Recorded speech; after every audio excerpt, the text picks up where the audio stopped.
Les murs peuvent se poser de trois manières différentes. Lors de la création d'une nouvelle scène dans la fenêtre relative aux dimensions de cette dernière, ou bien directement dans la scène, ou encore à l'aide des gabarits. Voyons cela dans ce tutoriel.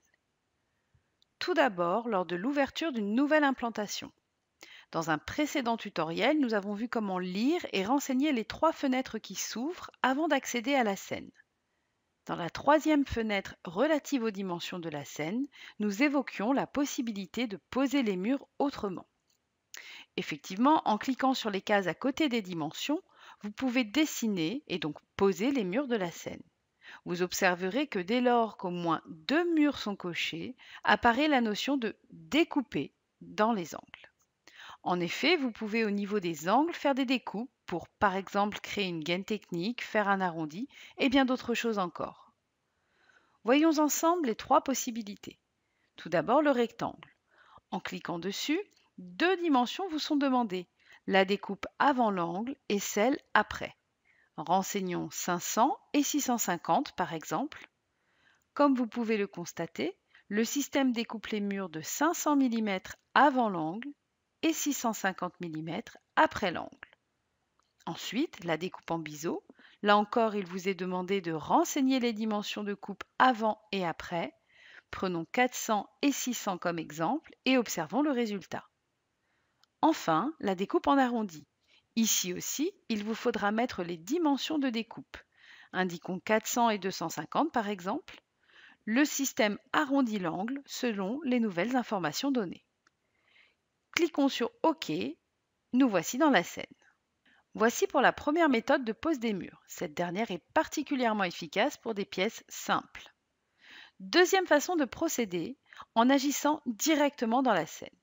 Pour cela, lors de la création d'une nouvelle scène, nous ne cocherons aucun mur afin d'arriver directement dans le projet vierge de tout mur. Un bouton Mur, ou bien la touche raccourcie F5, vous permet de créer vos propres murs.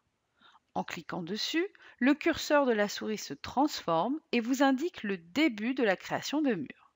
Cliquez une première fois pour débuter et ainsi placer votre point de départ.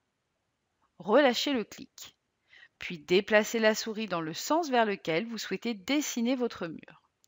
À noter qu'il est préférable de travailler dans le sens des aiguilles d'une montre.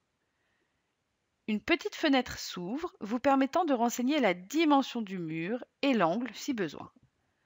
Commençons par renseigner une distance, par exemple 1650 mm, puis validons avec la touche Entrée. Pour le mur suivant, indiquons 1260 mm et un angle de 100 degrés pour accéder à la valeur angle, utilisez la touche Tabulation de votre clavier.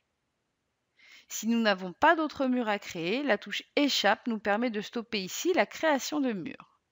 Une dernière fenêtre s'ouvre, vous permettant de renseigner l'épaisseur des murs ainsi que leur hauteur.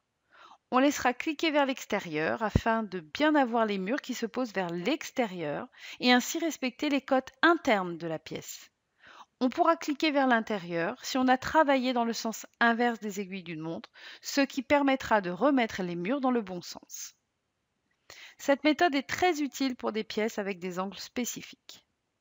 Enfin, la dernière méthode utilisée est celle faisant appel au gabarit. Là encore, nous partirons d'une scène vierge. Cette fois, au lieu d'utiliser le bouton mur, nous utiliserons le bouton Ajouter un gabarit. La façon de procéder est exactement la même que pour les murs. Cliquez une première fois pour placer le point de départ, relâchez la souris, puis renseignez la dimension et ou l'angle. Comme pour les murs, une fois votre dessin fini, pressez Échappe. Et pour mettre des murs sur votre gabarit, cliquez sur le bouton Mur et confirmez que vous souhaitez bien poser sur le gabarit existant. La fenêtre qui s'ouvre est la même que celle vue précédemment.